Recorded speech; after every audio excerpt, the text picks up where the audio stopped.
श्री गणेशाय नमः। श्री जगदम्बा दुर्गा दैवीय नमः। अंतस यात्रा की इस कड़ी में हम कार्तिक मास के महात्म्य के बारे में बताने जा रहे हैं। साल के 12 महीनों में से कार्तिक का महीना सबसे उत्तम और पवित्र माना गया है।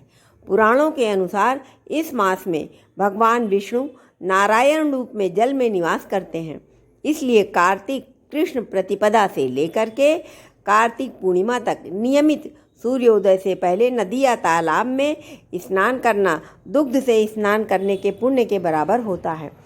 धार्मिक दृष्टि से इस महीने का महत्व इसलिए भी है क्योंकि इसी माह में कुमार कार्तिकेय ने तारकासुर का वध किया था। कुमार कार्तिकेय के पराक्रम को सम्मान देने के लिए ही इस माह का नाम कार्तिक रखा गया है। कार्तिक मास के महात्म्य में बताया गया है कि एक गणिका थी। जब उसकी उम्र ढलने लगी तो उसे मृत्यु और उसके बाद की स्थिति का विचार परेशान करने लगा। एक दिन वह सुबह सुबह एक ऋषि के पास गई और अपनी मुक्ति का उपाय पूछा। तो ऋषि ने गणिका को कार्तिक मास का महत्व बताया। कार्तिक मास में स्नान और दीपदान का महत्व बताया। गणिका हर दिन सूर्योदय से पूर्व स्नान करके तट पर दीप जलाकर भगवान विष्णु और सूर्यदेव की पूजा करने लगी। इस पुण्य के प्रभाव से बिना कष्ट शरीर से उसके प्राण निकल गए और वह दिव्य विमान में बैठकर बैकुंठ चली गई। कार्तिक मास की महिमा का वर्णन करते हुए एक कथा देवी रुक्मिणी की भी है। पद्म पुराण के अनुसार पुनर्जन्म में रुक्मिणी गंगा तट पर रहने वाली एक विधवा ब्राह्मणी थी। वह नियमित रूप से गंगा स्नान करके तुलसी की पूजा किया करती थी और भगवान विष्णु का ध्यान करती थी। कार्तिक मास की ठंड में एक दिन स्नान करके पूजा करने के क्रम में इनकी आत्मा को शरीर से मुक्ति मिल गई। इनकी आत्मा के पास पुण्य की इतनी पूंजी थी कि उन्हें देवी लक्ष्मी के समान स्थान प्राप्त हो गया। इसी पुण्य के प्रभाव से वह भगवान श्री कृष्ण की पटरानी बनी। कार्तिक मास के महात्म्य का वर्णन करते हुए भगवान श्री कृष्ण ने सत्यभामा को बताया था कि वह पूर्व जन्म में भगवान विष्णु की पूजा किया करती थी। जीवन भर कार्तिक मास में सूर्योदय से पूर्व स्नान करके वह तुलसी को दीप दिखाती थी। इस पुण्य के प्रभाव से भगवान श्री कृष्ण की पत्नी हुई। भगवान श्री कृष्ण ने बताया कि कार्तिक का महीना सभी महीनों में मुझे अति प्रिय है। जो भी व्यक्ति इस महीने में अन्नदान और दीपदान करता है उस पर कुबेर महाराज भी कृपा करते हैं। कार्तिक मास में स्नान, दीपदान और अन्नदान के महत्व के अलावा माता तुलसी का भी बहुत महत्व है। कार्तिक मास में नियमित तुलसी जी को दीप दिखाना चाहिए, जल चढ़ाना चाहिए और उनकी पूजा करनी चाहिए। एक प्रसंग के अनुसार माता सत्यभामा को अभिमान हो गया था और उन्होंने श्री कृष्ण भगवान को स्वर्ण से तौलने की जिद कर ली थी। उन्होंने अपना संपूर्ण स्वर्ण आभूषण एक पल्ले पर रख दिया, लेकिन भगवान श्री कृष्ण का पल्ला 1 इंच भी ना हिल सका।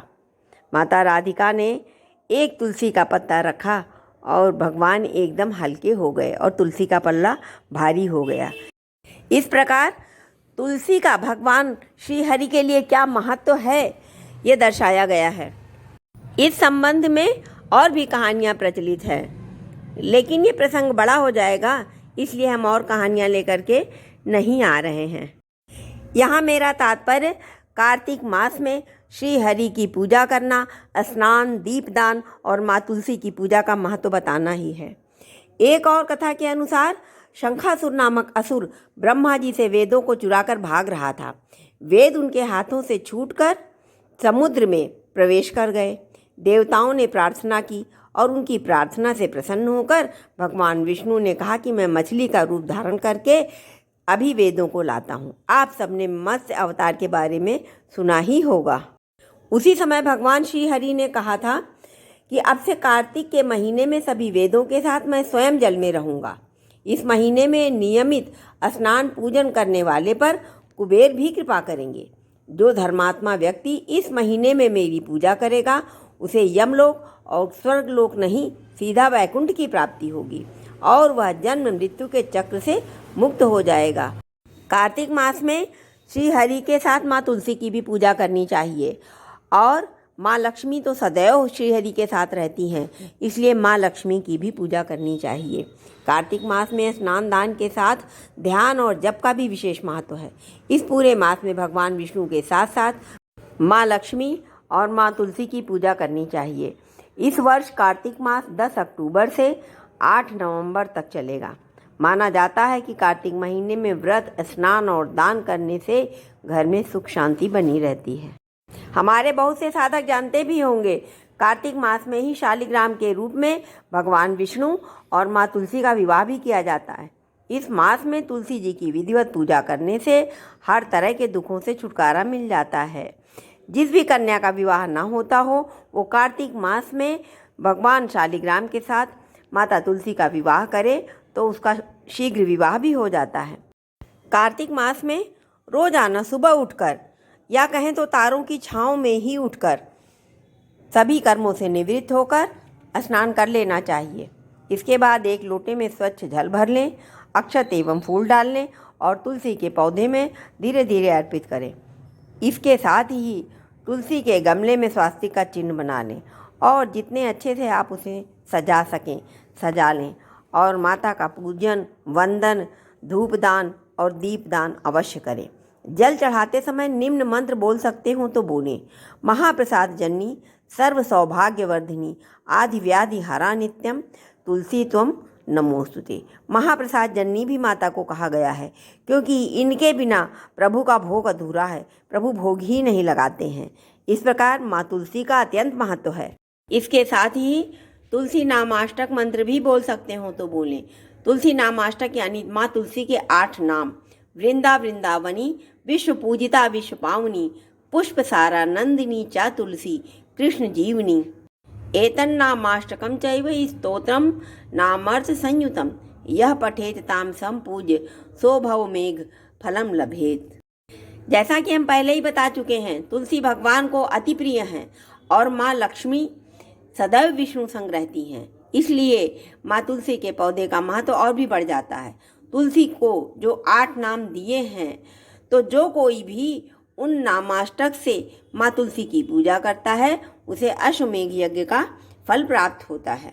ऐसा माना जाता है कि श्री हरि इस महीने अपनी योग निद्रा से जागते हैं। सृष्टि में आनंद और कृपा की वर्षा होती है। इस महीने में माँ लक्ष्मी धरती पर भ्रमण करती हैं और भक्तों को अपार धन देती हैं। इस महीने में दीपदान और ब्रह्म मुहूर्त में स्नान का अति महत्व है। कार्तिक मास में नित्य शाम को माँ तुलसी के नीचे घी का दीपक जलाएं और सुबह शाम पूजा एवं भोग अर्पित करें, जैसा मैंने पहले भी कहा है। परंतु रविवार के दिन तुलसी के नीचे दीपक नहीं जलाना चाहिए। भगवान विष्णु और इनके अवतारों को और हनुमान जी को तुलसी दल जरूर अर्पित करें। भूल कर भी भगवान शंकर, गणेश जी और माँ दुर्गा को तुलसी अर्पित ना करें। तुलसी के पत्ते कभी बासी नहीं होते हैं। पुराने पत्तों को भी पूजा में प्रयोग किया जा सकता है। किन किन दिनों हमें तुलसी का पत्ता नहीं तोड़ना चाहिए, ये हमने अपने पहले वीडियो में भी बताया है। हम उसका लिंक शेयर कर देंगे, आप देखना चाहें तो देख सकते हैं। क्योंकि ये श्री हरि के जागने का महीना है। चातुर्मास्य के योग निद्रा के बाद प्रभु देव उठानी एकादशी को जगेंगे, इसलिए हमें निरंतर ओम नमो भगवते वासुदेवाय मंत्र का मानसिक जप करते रहना चाहिए। हमारे सनातन धर्म में जो भी त्यौहार या जो भी पूजा पाठ बना हुआ है, वो सब मौसम और ऋतुओं को ध्यान में रखकर बना हुआ है। वर्षा ऋतु के बाद बीमारी आदि का बहुत ही प्रकोप होता है और ये शीत ऋतु की आगमन का महीना है। इसलिए हमें इस मास में तुलसी के पत्तों का प्रयोग, तुलसी की पूजा और ये सब चीज़ें बताई गई हैं। हम ना केवल तुलसी माँ की पूजा ही करें बल्कि उनका नित्य सेवन भी करें, जिससे हमारी शारीरिक आदि व्याधि खत्म होगी। तुलसी स्तोत्र में कहा भी गया है, आदि व्याधि हरा नित्यम तुलसी त्वम नमोस्तुते। कार्तिक मास का महत्व तो बहुत है, अनंत है। उसको कुछ शब्दों में समेटना बहुत मुश्किल है, लेकिन फिर भी हमें अपने आराध्य का स्मरण करते हुए, ऋतुओं की सावधानियों को बरतते हुए हमें अपनी दैनिक दिनचर्या करते रहना चाहिए। जैसा कि पहले कहा गया है कि तारों की छाँव में नहाने का जिसको नहीं सूट करता है, जो कभी सुबह उठे नहीं हैं, वो भाई बहन कृपा करके ऐसा ना करें, क्योंकि आप अचानक से अपना रूटीन बदलेंगे तो आपको निश्चित ही नुकसान होगा। इस तरह से हम किसी भी चीज़ की शुरुआत करें तो धीरे धीरे करें। अपने शरीर को, अपनी शारीरिक, मानसिक और अपने चारों तरफ परिस्थितियों को ध्यान में रख कर के ही हम कुछ करें। सर्वप्रथम हम अपनी मानसिक स्थिति का आकलन करें। मानसिक रूप से हमें अपने आराध्य से जुड़ना चाहिए। वर्तमान के कवि श्री कुमार विश्वास जी का 2 लाइनें मुझे बहुत ही प्रभावित करती हैं। प्रतिमाओं में पूजा उलझी, विधियों में उलझा भक्ति योग। सच्चे मन से षड्यंत्र रचे, झूठे मन से सच के प्रयोग। तो हमें प्रतिमाओं में नहीं उलझना चाहिए, ना ही हमें विधियों में उलझना चाहिए। हालांकि ये विधि और नियम सब हमारी सुविधाओं के लिए बनाए गए हैं, हमारी व्यवस्था इसी से बनी हुई है, लेकिन फिर भी जो हमें लाभ करे, जो हमें सूट करे, हमें उसी के अनुसार चलना चाहिए। ये नहीं कि ऐसा लिखा हुआ है और बस हमें उसका पालन करना ही है। इस तरह की कोई बात, कोई अनिवार्यता नहीं है, क्योंकि प्रभु तो सिर्फ भाव के भूखे हैं। वो सिर्फ नाम जप ही उनके लिए सही है। हम सही रास्ते पर चलते हुए, अपने सही कर्मों को करते हुए, अपने कर्तव्य और अपने अधिकारों का प्रयोग करें, सही तरीके से करें, किसी भी गलत कार्य में संलग्न ना हो। यही हमारे इस कार्तिक मास का महत्व है। ओम नमो भगवते वासुदेवाय।